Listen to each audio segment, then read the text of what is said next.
Antes de que Roma gobernara el mundo, ya tenía enemigos que no quería recordar, no porque fueran más fuertes, sino porque desafiaban su orgullo.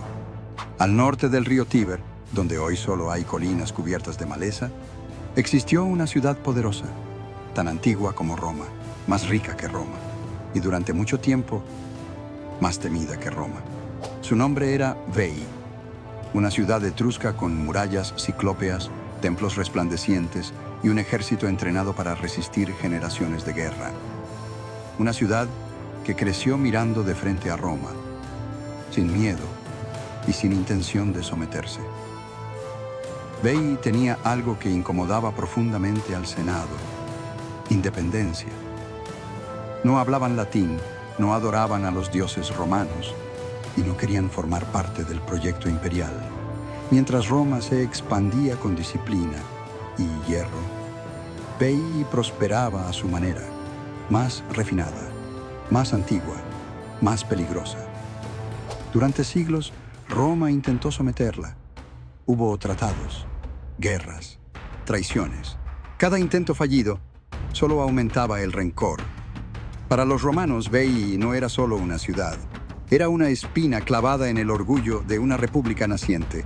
Los senadores hablaban de ella como si fuera una herejía política, una ciudad que osaba existir, sin Roma, que resistía sus embajadas, que burlaba sus legiones, que no compartía sus símbolos. Era una amenaza ideológica, tanto como militar. Veii no necesitaba atacar. Su sola existencia desafiaba el mito de la expansión inevitable. Cada día que permanecía libre era una derrota silenciosa para el Senado.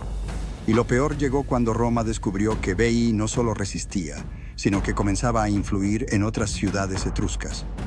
El miedo se convirtió en odio. Entonces Roma decidió que no bastaba con derrotarla, había que borrarla, no dejar ruinas, no dejar nombres, que ningún romano volviera a pronunciar Veii sin escupir después. La guerra final no fue rápida. Duró 10 años, una década de asedios, túneles, hambre y traiciones. Roma no podía permitir que Veii saliera victoriosa, y Veii no pensaba rendirse. Los soldados romanos cavaron túneles bajo la ciudad. Querían entrar sin tocar sus murallas. Día y noche trabajaron en secreto, mientras los etruscos defendían cada colina. El Senado juró que esta vez no habría treguas, no habría pactos, solo victoria o exterminio. Para Roma ya no era una guerra, era una advertencia al resto de Italia. Los túneles funcionaron. Cuando Roma entró, no hubo batalla final, solo caos. Las puertas se abrieron desde dentro, los templos ardieron y los habitantes fueron masacrados o esclavizados. No quedó nadie con poder para negociar. Veii desapareció del mapa.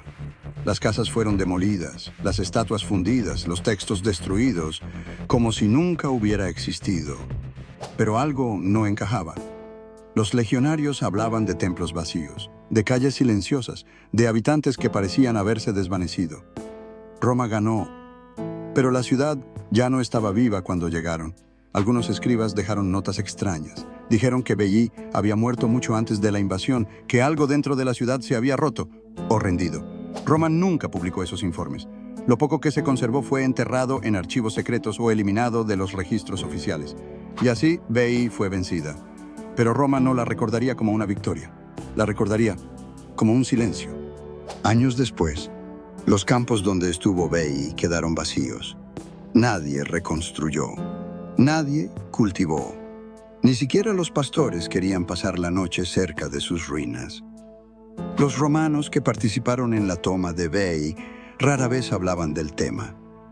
Muchos terminaron retirándose antes de tiempo.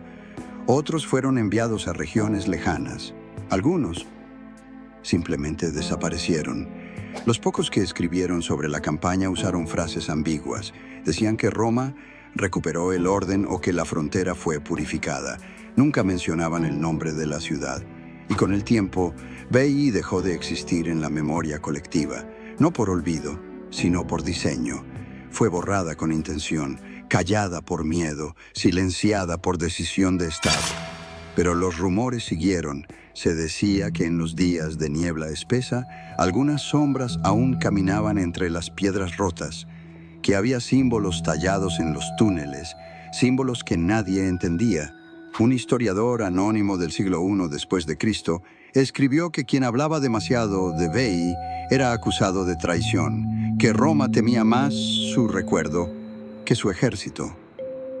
Durante siglos, nadie investigó, hasta que en excavaciones recientes, arqueólogos encontraron túneles perfectamente rectos, sellados desde dentro, y al fondo, una cámara vacía, demasiado perfecta, demasiado limpia. No había restos, no había objetos, solo una inscripción diminuta en la piedra. Aquí no hubo nada. Pero las herramientas de los arqueólogos comenzaron a fallar justo en ese punto, como si algo no quisiera ser despertado. Hoy, Veii es un sitio arqueológico sin placas, sin guías, sin flores. Y si preguntas por qué fue destruida, te darán una respuesta sencilla: porque Roma ganó. Pero no, Roma no ganó. Solo logró que nadie pregunte.